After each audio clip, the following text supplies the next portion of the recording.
Aapki ಅದಾಲತ್ನಲ್ಲಿ super star Salman Khan ರವರ ಮೇಲೆ ಅವರು ಡಬಲ್ ಸ್ಟ್ಯಾಂಡರ್ಡ್ಸ್ ಹೊಂದಿದ್ದಾರೆ ಎಂಬ ಆರೋಪವಿದೆ. ಸಲ್ಮಾನ್ ಮೊದಲನೇ ಕಂಪ್ಲೇಂಟು ಬಂದಾಗಿದೆ. ಕೆಲವರಿಗೆ ಬಾಯ್, ಕೆಲವರಿಗೆ ಜಾನ್ ಆ ಕಡೆಯಿಂದ. ನೀವು ಯಾವ ಆಕ್ಟ್ರೆಸ್ ಜೊತೆ ಆಕ್ಟ್ ಮಾಡ್ತಿರೋ ಅಂದ್ರೆ ಹೀರೋಯಿನ್ಗಳ ಹತ್ರ ಸ್ವಲ್ಪ ಇನ್ಸ್ಟ್ರಕ್ಷನ್ಸ್ ಕೊಡ್ತಿರಂತೆ. ಅಂದ್ರೆ ಡೀಸೆಂಟ್ ಬಟ್ಟೆ ಹಾಕೊಂಡ್ಬರ್ಬೇಕು ಅಂತ, ಯಾರ್ದು ನೆಕ್ಲೈನ್ ಡೀಪ್ ಹೋಗ್ಬಾರ್ದು ಅಂತ ಹೇಳ್ತಿರಂತೆ. ನೋಡಿ ಸರ್, ಇಲ್ಲಿ ಎಷ್ಟೊಂದು ಜನ ಕೂತ್ಕೊಂಡಿದ್ದಾರೆ, ಎಷ್ಟೊಂದು ಡೀಸೆಂಟ್ ಆಗಿ ಕೂತ್ಕೊಂಡಿದ್ದಾರೆ ನೋಡಿ. ನೀವು ಯಾವಾಗೊಂದು ಡೀಸೆಂಟ್ ಪಿಕ್ಚರ್ನ ಮಾಡ್ತಿರೋ ಅದನ್ನ ಎಲ್ಲರೂ ಹೋಗಿ ನೋಡ್ತಾರೆ. ನೀವೆಲ್ಲ ನನ್ನ ಸಿನಿಮಾಗಳನ್ನ ನೋಡಿರ್ತೀರಲ್ಲ, ನೀವೆಲ್ಲ ನೋಡಿದಿರಲ್ವಾ? ಎಲ್ಲರೂ ನೋಡಿದಿರ ಇಲ್ಲಿ? ಯಾರ್ಯಾರು ನೋಡಿಲ್ವೋ ಈ ಶೋ ಆದ್ಮೇಲೆ ದಯವಿಟ್ಟು ಎಲ್ಲರೂ ಹೋಗಿ ನೋಡಿ. ಆದ್ರೆ ನೀವೊಂದು ನಿಯಮ ಏನ್ ಮಾಡಿದಿರಾ ಡೀಸೆಂಟ್ ಡ್ರೆಸ್ದು? ಸರ್ ಇದು ಬರೀ ಹುಡುಗಿರಿಗೆ ಮಾತ್ರನಾ ಅಥವಾ ನಿಮಗೂ ಅನ್ವಯಿಸುತ್ತಾ? ಸರ್ ಇದ್ರಲ್ಲಿ ಡಬಲ್ ಸ್ಟ್ಯಾಂಡರ್ಡ್ ಏನು ಇಲ್ಲ ಸರ್, ಯಾವುದೇ ಡಬಲ್ ಸ್ಟ್ಯಾಂಡರ್ಡ್ ಇಲ್ಲ ಇದರಲ್ಲಿ. ಅಲ್ಲ, ನಿಮಗೆ ಶರ್ಟ್ ಬಿಚ್ಚೋದಕ್ಕೆ 1 ನಿಮಿಷ ಸಾಕು. ಆದ್ರೆ ಎಂಡಲ್ಲಿ ಶರ್ಟ್ ತೆಗ್ದಿರ್ತೀನಿ ಸರ್, ಎಂಡಲ್ಲಿ. ಐ ಥಿಂಕ್ ಇದೇನೋ ಒಂದು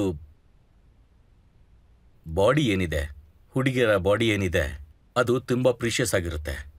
ಸೊ ಅದನ್ನು ಅವರೆಷ್ಟು ಮುಚ್ಚಿಡ್ತಾರೋ ಆಗ ಅದು ತುಂಬ ಬೆಟರ್ ಅಂತ ನನಗನ್ಸುತ್ತೆ. ಸಲ್ಮಾನ್, ನೀವೀಗೇನೋ ಒಂದು ಮಾತು ಹೇಳಿದ್ರಿ. ನೀವಂತೂ 17ನೇ ವರ್ಷ ವಯಸ್ಸಿದ್ದಾಗ ಮೊದಲನೇ ಸಲ ಆ್ಯಕ್ಟ್ ಮಾಡಿದ್ರಿ. ನೀವಾಗಲೇ ಶರ್ಟ್ ಬಿಚ್ಚಿದ್ರಿ. ಸರ್ ಅದರಲ್ಲಿ ನಾನು ಸ್ವಿಮ್ಮಿಂಗ್ ಚಂಕ್ಸಲ್ಲಿದ್ದೆ ಸರ್. ಆವಾಗ ಸರಿ ಇತ್ತು ಸರ್.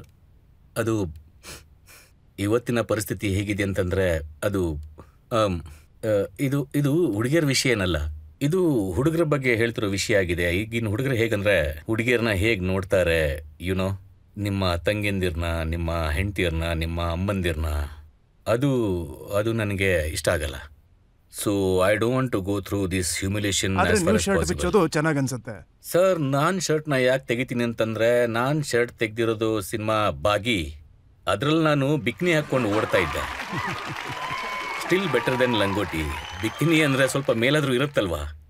ಲಂಗೋಟಿಲಿ ನನಗೆ ತುಂಬಾ ನಾಚಿಕೆ ಆಯಿತು. ನಾನು ಯಾವಾಗ ಸೆಟ್ಟಿಗೆ ರೀಚ್ ಆದ್ನೋ ಆಗ ಹಾಯಲ್ಲ. ಹಾಗಾದ್ರೆ ಯಂಗ್ಸ್ಟರ್ಸ್ಗೆ ನೀವೇನು ಹೇಳ್ಕೊಡ್ತಾ ಇದ್ದೀರಾ? ಸರ್ ಎಲ್ರಿಗೂ ಗೊತ್ತಿದೆ ಸರ್, ಆದರೆ ಕೆಲವೊಂದ್ಸಲ ಇವ್ರ ನಿಯತ್ತು ಹಾಳಾಗೋಗ್ಬಿಡುತ್ತೆ ಸರ್. ಆಗ ಅವರು ಪ್ರಯತ್ನ ಏನು ಅಂತಂದರೆ, ನಾವು ಯಾವಾಗ ಸಿನಿಮಾ ಮಾಡ್ತೀವೋ ಆಗ ನಾವು ಅವರಿಗೆ ಇಂಥ ಅವಕಾಶ ಕೊಡಬಾರ್ದು. ಏನಂತಂದ್ರೆ ನಮ್ಮ ಹೀರೋಯಿನ್ನ, ಹುಡುಗಿಯರನ್ನ ಬೇರೆ ಥರ ದೃಷ್ಟಿಯಲ್ಲಿ ನೋಡುವಂಥದ್ದು. ನಿಮಗೆ OTT ಕಂಟೆಂಟ್ ಮೇಲೂ ಏನೋ ಪ್ರಾಬ್ಲಮ್ ಇದೆ ಅನ್ಸುತ್ತೆ ಇತ್ತೀಚೆಗೆ? ಸರ್ ನನಗಂತೂ ತುಂಬಾನೇ ಪ್ರಾಬ್ಲಮ್ ಇದೆ ಸರ್. ಐ ಥಿಂಕ್ OTT ಮೇಲೂ ಸೆನ್ಸರ್ ಇರಬೇಕು ಅಂತ. ಮತ್ತು ಅದು ಹೇಗಂದರೆ, ನಮ್ಮ ಎರಡು ಪಂಚಸ್ ಜಾಸ್ತಿ ಆಯಿತು ಅಂದರೆ ಆ್ಯಕ್ಷನ್ನಲ್ಲಿ, ಆಗ ನಮಗೆ A ಸರ್ಟಿಫಿಕೇಟ್ ಕೊಟ್ಬಿಡ್ತಾರೆ. ಆದರೆ ಇಲ್ಲಿ ನೋಡಿದ್ರೆ ಬೇರೆ ಥರದ್ದೇ ಆ್ಯಕ್ಷನ್ ನಡೀತಾ ಇರುತ್ತೆ. ಮತ್ತು ಅದ್ರ ಮೇಲೆ ಯಾವುದೇ A ಆಗಲಿ, B ಆಗಲಿ, C ಆಗಲಿ ಯಾವುದೇ ಥರ ಸರ್ಟಿಫಿಕೇಟ್ ಇರೋದೇ ಇಲ್ಲ. ಸೊ ಎಲ್ಲ ರೆಸ್ಟ್ರಿಕ್ಷನ್ OTTಗೆ ಮಾತ್ರ, ಬಿಗ್ ಬಾಸ್ಗೆ ಏನೂ ಇಲ್ಲ? ಸರ್ ಬಿಗ್ ಬಾಸ್ ಮೇಲೆ ತುಂಬಾನೇ ರೆಸ್ಟ್ರಿಕ್ಷನ್ಸ್ ಇದೆ ಸರ್. ನಾವು ನಿಮಗೆ ಬಿಗ್ ಬಾಸ್ ಒರಿಜಿನಾಲಿಟಿ ತೋರಿಸ್ಬಿಟ್ಟು. ಯಾವ ಥರ ರೆಸ್ಟ್ರಿಕ್ಷನ್ ಅಂತಂದ್ರೆ, ನೀವು ಸುಬೇರ್ ಖಾನ್ಗೆ ಒಂದ್ಸಲ ಹೇಳ್ತೀರಿ, ಈ ಶೋನಲ್ಲಿ ನಿನ್ನ ನಾಯಿ ಮಾಡಲಿಲ್ಲ ಅಂತಂದ್ರೆ ನನ್ನ ಹೆಸರು ಸಲ್ಮಾನ್ ಖಾನ್ ಅಲ್ಲ ಅಂತ. ಹೇಳಿದ್ದೆ. ಹೌದು, ನಾನು ಇದನ್ನು ಹೇಳಿದ್ದೆ, ಅವನಿಗೆ ಹೇಳಿದ್ದೆ. ಯಾಕಂದ್ರೆ ಅವನು ತುಂಬಾ ವರ್ಟಾಗಿ ಬಿಹೇವ್ ಮಾಡಿದೆ ಮನೆಯಲ್ಲಿ. ಮತ್ತು ಇದನ್ನು ನಾನು ಯಾಕೆ ಹೇಳಿದೆ ಅಂತಂದ್ರೆ, ನಾನು ಇಡೀ ಫುಟೇಜ್ನ ನೋಡಿದ್ದೆ. ಅವರು ಆರ್ಗ್ಯೂ ಮಾಡೋಕ್ಕೆ ಬೇರೆ ಶುರು ಮಾಡಿದ್ರು. ಮತ್ತೆ ಪಾರಸ್ ಚಾಬ್ರಾಗೆ ನೀವು ಹೇಳಿದ್ರಿ, ನಿನ್ನ ನಾನು ಸರಿ ಮಾಡ್ತೀನಿ, ಇಲ್ಲಿಂದ ಆಚೆ ಸಿಗು ಒಂದ್ಸಲ ಅಂತ. ಅವರಿಗೂ ಹೇಳಿದ್ದೆ. ಅದು ಪಾರಸ್ನವ್ರದ್ದು ಅಷ್ಟೊಂದು ಇರಲಿಲ್ಲ, ಅಷ್ಟು ಜಾಸ್ತಿ ಇರಲಿಲ್ಲ. ಕೆಲವೊಮ್ಮೆ ನಾವು ಬೇರೆಯವ್ರ ಮಾತುಗಳನ್ನ ಕೂಡ ಕೇಳಿಸ್ಕೋತೀವಿ. ಯಾಕಂದ್ರೆ ಅವರು ಪೂರ್ತಿ ಕಾಂಟೆಂಟ್ನ ನೋಡಿರ್ತಾರೆ, ಅದನ್ನ ಫಾಲೋ ಮಾಡಿರ್ತಾರೆ. ಏನು ನಮ್ಮ ಈ ಕ್ರಿಯೇಟಿವ್ ಹೆಡ್ಸ್ ಇರ್ತಾರೆ, ಅವರು ಕಾಂಟೆಂಟ್ನವ್ರು ಏನಿದ್ದಾರೆ ಅವರು. ಆಗ ಅವ್ರು ನನಗೆ ಹೇಳ್ತಾ ಇದ್ರು, ಹೀಗಾಗಿತ್ತು ಅಂತ. ಆವಾಗ ನನಗೆ ಟೆಂಪರ್ಮೆಂಟ್ ಜಾಸ್ತಿ ಆಗುತ್ತೆ, ಕೋಪ ಬಂದ್ಬಿಡುತ್ತೆ ಮನುಷ್ಯಂಗೆ. ಮತ್ತೆ ನನ್ನನ್ನು ನಾನೇ ನೋಡ್ಬಿಡ್ತೀನಿ ಸ್ವತಃ. ಆವಾಗ ಅನ್ಕೋತೀನಿ, ಇದ್ರ ಅವಶ್ಯಕತೆ ಏನಿತ್ತು ಅಂತ. I shouldn't have reacted like this and I feel really bad. ಯಾಕಂದರೆ ಸೋಷಿಯಲ್ ಮೀಡಿಯಾದಲ್ಲಿ ಬರುತ್ತೆ ನನ್ನ ಬಗ್ಗೆ ಆವಾಗ ಅಂತ. ಸೊ ಫಿಲ್ಮಲ್ಲಿ ಓಕೆ ಇದೆಲ್ಲ, ಸಿನಿಮಾದಲ್ಲಿ ಓಕೆ, ಯಾಕಂದ್ರೆ ಅಲ್ಲಿ ರಿಟರ್ನ್ ಡೈಲಾಗ್ಸ್ ಇರುತ್ತೆ, ಇಲ್ಲಿ ನಾನು ಹೇಳ್ಬೇಕಲ್ವಾ. So then I feel it's not required ಅಂತ. ಆದರೆ ಏನು ಕಾಂಟೆಂಟ್ ಏನಿರುತ್ತೆ ಅದು ಅಲ್ಲಿದು, ಅಂದರೆ ಬಿಗ್ ಬಾಸ್ ಮನೆದೇನು ಕಾಂಟೆಂಟ್ ಇರುತ್ತೆ, ಕೆಲವು ಸಲ ಅನಿಸುತ್ತೆ ತುಂಬ ಜಾಸ್ತಿ ಆಯಿತು ಅನಿಸುತ್ತೆ. ಆ್ಯಂಡ್ ನಾವು ಅವ್ರಿಗೆ ಬ್ಲೇಮ್ ಕೂಡ ಮಾಡೋಕ್ಕಾಗಲ್ಲ. ಯಾಕಂದರೆ ಫೋನ್ಸ್ ಇರಲ್ಲ, ಏನೂ ಇರಲ್ಲ ಮನೆಯಲ್ಲಿ. 24/7 108 112 ಕ್ಯಾಮರಾಗಳು ಅವ್ರನ್ನ ಫಾಲೋ ಮಾಡ್ತಾ ಇರುತ್ತೆ. ಎಲ್ಲ ಆ್ಯಂಗಲಿಂದನೂ ಕಾಣಿಸ್ತಾ ಇರ್ತಾರೆ ಅವರು. So it becomes very difficult to them. ಹಾಗಾಗಿ ಅವ್ರು ಕಳ್ಕೊಂಡ್ಬಿಡ್ತಾರೆ ಅಲ್ಲಿ. ಸಲ್ಮಾನ್, ಜನಕ್ಕೆ ಏನನ್ಸುತ್ತೆ ಅಂದ್ರೆ, ಈ ಒಂದು ಬಿಗ್ ಬಾಸ್ ಒಳಗೆ ಜಗಳ, ಕೋಪ, ಹೊಡಿ ಬಡಿ ಇದೆಲ್ಲ ಯಾಕಾಗತ್ತೆ ಅಂದ್ರೆ, ಈ ಶೋನ ಪಾಪ್ಯುಲರ್ ಮಾಡೋದಕ್ಕೆ ಅಂತ. ನೋ ಸರ್, ಐ ಥಿಂಕ್ ಇದರಿಂದ ಶೋನ ಪಾಪ್ಯುಲಾರಿಟಿ ನಿಂತು ಹೋಗುತ್ತೆ. ಯಾಕಂದ್ರೆ ನನಗೆ ಗೊತ್ತಿತ್ತು, ನನ್ನ ಅಮ್ಮ ಈ ಶೋನ ನೋಡ್ತಾ ಇದ್ರು. Not because I was hosting, ಇದಕ್ಕಿಂತಲೂ ಮುಂಚೆಯಿಂದ ನೋಡ್ತಾ ಇದ್ರು ಈ ಶೋನ. ಅವ್ರ ಮಧ್ಯದಲ್ಲಿ ನೋಡೋದನ್ನು ಬಿಟ್ಬಿಟ್ರು. Because of this, because of false content, because of aggression. ಈಗ ಕಳೆದ 2 ಸೀಸನ್ಗಳಲ್ಲಿ ಈ ಶೋಗಳೆಷ್ಟು ಕೆಟ್ಟದಾಗಿತ್ತು ಅಂದರೆ, ಯಾಕಂದರೆ ಅದರಲ್ಲಿ ಮುಂಚಿನ ಥರದ ಸೀಸನ್ಗಳಷ್ಟು ಕಾಂಟೆಂಟ್ ಇರ್ತಿರ್ಲಿಲ್ಲ. ಇವತ್ತೆಲ್ಲ ರೊಮ್ಯಾನ್ಸ್ ಇದೆ, ಸಣ್ಣ ಪುಟ್ಟ ಜಗಳ ಆಗತ್ತೆ ಕಿಚನ್ನಲ್ಲಿ, ಸುಮ್ಮನೆ ಕಿತ್ತಾಟ, ಯುನೋ ಮೇಕ್ ಬಿಲೀವ್ ಜಗಳ ಆಗ್ತಾ ಇಲ್ಲ. ಮತ್ತೆ ಅದನ್ನು ಯಾರು ಬಿಲೀವ್ ಮಾಡಲು ಅದು ಕಾಣಿಸ್ತಾನೆ ಇರುತ್ತೆ ಅಲ್ಲಿ. ಏನಂದರೆ ಏನು ಫುಟೇಜ್ಗೋಸ್ಕರ ಮಾಡ್ತಿದ್ದಾರೆ, ಮತ್ತು ಅವರೇ ಹೇಳ್ತಾರೆ ಇದನ್ನು ಫುಟೇಜ್ಗೋಸ್ಕರ ಮಾಡ್ತಾ ಇದ್ದೀವಿ ಅಂತ. ಹಾ, ಶೋ ಕೊನೆಯಲ್ಲೂ ನೀವು ಹೇಳ್ತಾ ಇರ್ತೀರಿ, ನೀವು ನಿಮ್ಮ ಅಪ್ಪ ಅಮ್ಮನ ಚೆನ್ನಾಗಿ ನೋಡ್ಕೊಳ್ಳಿ, ಅವ್ರಿಗೆ ರೆಸ್ಪೆಕ್ಟ್ ಕೊಡಿ ಅಂತ. ಹೌದು ಹೌದು. ಮತ್ತೆ ನಂದೊಂದಿದೆ ಏನು ಅಂತಂದರೆ, ಡೋಂಟ್ ಟ್ರಬಲ್ ಯುವರ್ ಅಪ್ಪ ಅಮ್ಮ and Bharat Mata Ki Jai. So I say that all the time. ಇಲ್ಲ, ನಾನು ಇದನ್ನು ಬಿಲೀವ್ ಮಾಡ್ತೀನಿ. ನಾನೇನು ಬಿಲೀವ್ ಮಾಡ್ತೀನಿ ಅಂತಂದರೆ, ಮತ್ತಿದು ಪರ್ಸ್ನಲ್ ಎಕ್ಸ್ಪೀರಿಯನ್ಸಿಂದ ಬಂದಿರೋದು. ಯಾಕೆಂದರೆ ನಾನು ನನ್ನ ಅಪ್ಪ ಅಮ್ಮಂದಿರಿಗೆ ತುಂಬಾ ಕಷ್ಟಗಳನ್ನ ಕೊಟ್ಟಿದ್ದೀನಿ. ಮತ್ತು ಈಗ ಇನ್ನೊಂದು ವಿಷಯ ಏನು ಅಂತಂದರೆ, ನಾನು ನಮ್ಮ ಅಪ್ಪಂಗೆ ಟೈಗರ್ ಹೇಳ್ತೀನಿ, ರ್ಯಾಂಬೋ ಅಂತ ಕರಿತೀನಿ, ಮತ್ತು ಅಮ್ಮಂಗೆ ಗೇಬ್ರಿಯಲ್ ಶಾಕೆಬಲ್ ಅಂತ ಕರಿತೀನಿ. ಮತ್ತು ಅವರು ನಮ್ಮ 5 ಜನರನ್ನು ಸೇರಿಸ್ಕೊಂಡಿದ್ದಾರೆ. ಆದರೆ ಈ ಥರ ತುಂಬಾ ಅಪ್ಪ ಅಮ್ಮಂದಿರಿದ್ದಾರೆ, ಯಾಕಂದರೆ ಅವ್ರಿಗೆ ಇದನ್ನು ಸಹಿಸ್ಕೊಳ್ಳೋಕೆ ಆಗ್ತಿರ್ಲಿಲ್ಲ. ಹಾಗಾಗಿ ಹೇಳ್ತಾ ಇದ್ದೀನಿ. ಮತ್ತು ನೀವು ಅಪ್ಪ ಅಮ್ಮಂದಿರಿಗೆ ಏನಾದರೂ ತೊಂದರೆ ಕೊಟ್ರಿ ಅಂತಂದರೆ, ಆಗ ತೊಂದರೆ ಬೇಸಿಕಲಿ ನಿಮಗೇನೆ ಆಗ್ತಿರುತ್ತೆ. ಆ್ಯಕ್ಚುಲಿ ನೀವೇ ತುಂಬ ತೊಂದರೆ ಕೊಡ್ತಾ ಇದ್ದೀರಿ. ಎಷ್ಟು ವರ್ಷಗಳಿಂದ ಕಾಯ್ತಾ ಇದ್ದಾರೆ ನಿಮ್ಮ ಮನೆಗೆ ಸೊಸೆ ಬರಬೇಕು ಅಂತ.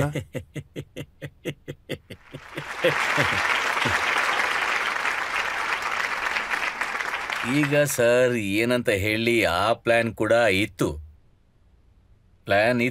ಸೊಸೆದಿರಲಿಲ್ಲ, ಆದರೆ ಮಗುದಿತ್ತು. ಆದರೆ ಇದೇನೋ ಲಾ ಇದೆಯಲ್ಲ ಹಿಂದೂಸ್ತಾನದಲ್ಲಿ, ಆ ಥರ ಆಗೋದಿಲ್ಲ ಅಂತ.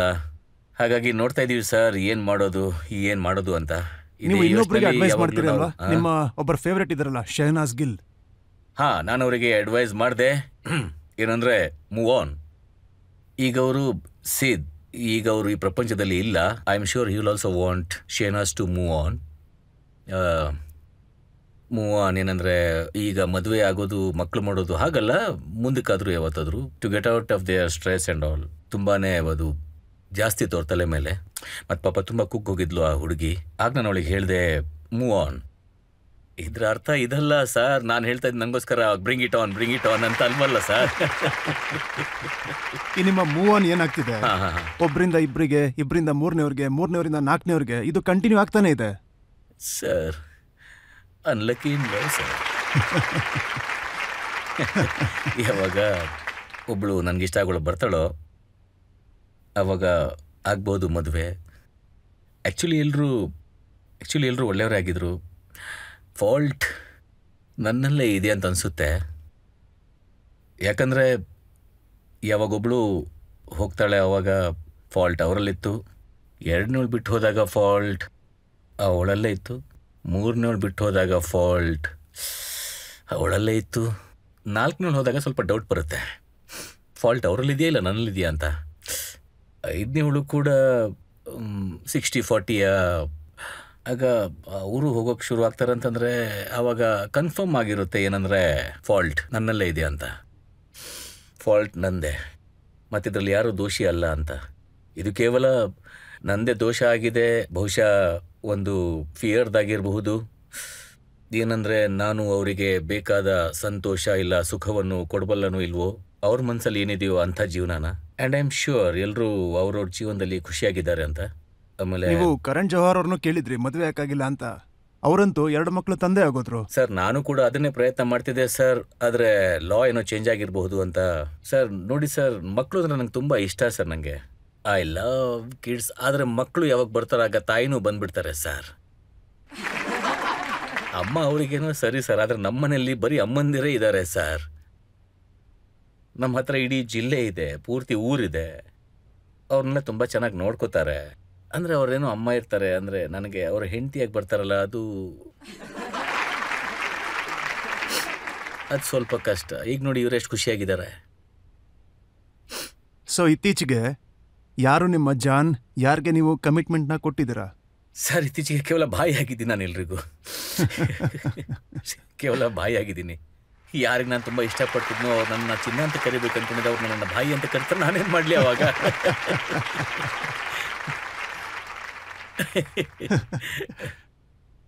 ಇದರಲ್ಲಿ ಚಪ್ಪಾಳೆ ತಟ್ಟುವಂಥ ವಿಷಯ ಏನಿರಲಿಲ್ಲಪ್ಪ. ಇದು ತುಂಬ ದುಃಖಮಯ ವಿಷಯವಾಗಿದೆ. ಇದು ಇಡೀ ಪ್ರಪಂಚನೇ ಕೇಳ್ತಾ ಇರುವಂತ ಪ್ರಶ್ನೆ ಇದು. ಮತ್ತೆ ಈ ಪ್ರಶ್ನೆ ಎಷ್ಟೋ ವರ್ಷಗಳಿಂದನೂ ಇದೆ. ಸಲ್ಮಾನ್ ಖಾನ್ರ ಮದುವೆ ಯಾವಾಗ ಅಂತ. ಸರ್, ಯಾವಾಗ ದೇವರಿಗೆ ಇಷ್ಟ ಆಗುತ್ತೋ ಆವಾಗ ಸರ್. ಈ ಮದುವೆಗಂತೂ ಇಬ್ಬರು ಅವಶ್ಯಕತೆ ಇದ್ದೇ ಇರುತ್ತೆ. ಸೊ ಮೊದಲು ಏನಿತ್ತು ಅಂದರೆ ಅದು ಆಗ್ತಾ ಇರಲಿಲ್ಲ. YONO at every given point of time ಕೆಲವು ಸಲ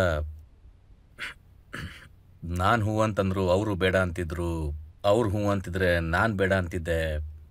ಈಗ ಎರಡೂ ಕಡೆಯಿಂದ ನೋ ಅಂತ ಬರ್ತಾ ಇದೆ. ಯಾವಾಗ ಎರಡು ಕಡೆಯಿಂದ ಹಾಂ ಬರುತ್ತೆ ಆವಾಗ ಆಗ್ಬಿಡುತ್ತೆ ಸರ್, ಖಂಡಿತ ಆಗ್ಬಿಡುತ್ತೆ. ಆದರೆ ಅದಕ್ಕೆಲ್ಲ ಇನ್ನೂ ಟೈಮ್ ಇದೆ. ಈಗ ಕೇವಲ 57 ವರ್ಷ ಅಷ್ಟೇ, ನನಗೆ ಟೈಮ್ ಇದೆ ಇನ್ನು. ನಾನೇನು ಅಂದ್ಕೊಂಡಿದ್ದೀನಿ ಅಂತಂದರೆ ಫಸ್ಟ್ ಮತ್ತು ಲಾಸ್ಟ್ ಆಗಿರಬೇಕು ನನಗೋಸ್ಕರ. ಒಂದು ಆಗಬೇಕು ಮತ್ತು ಅಲ್ಲಿಗೆ ಅದು ಮುಗೀತು, ದ್ಯಾಟ್ಸ್ ಇಟ್. ಅಂದರೆ ಒಬ್ಳು ಹೆಂಡತಿ ಇರಬೇಕು ಅಷ್ಟೇ. ಅಷ್ಟೇ. ಮಕ್ಳು ಇಷ್ಟ ಆಗಬೇಕು ಅಂತ ಅಂದ್ಕೊಂಡಿದ್ದೀರಿ ಸರ್? ಮಕ್ಕಳು ಎಷ್ಟಾಗಬೇಕು ಅಷ್ಟು ಆಗ್ತವೆ. ತುಂಬಾ ಮಕ್ಕಳು ಇರಬೇಕು ಸರ್, ತುಂಬಾ ಇರಬೇಕು.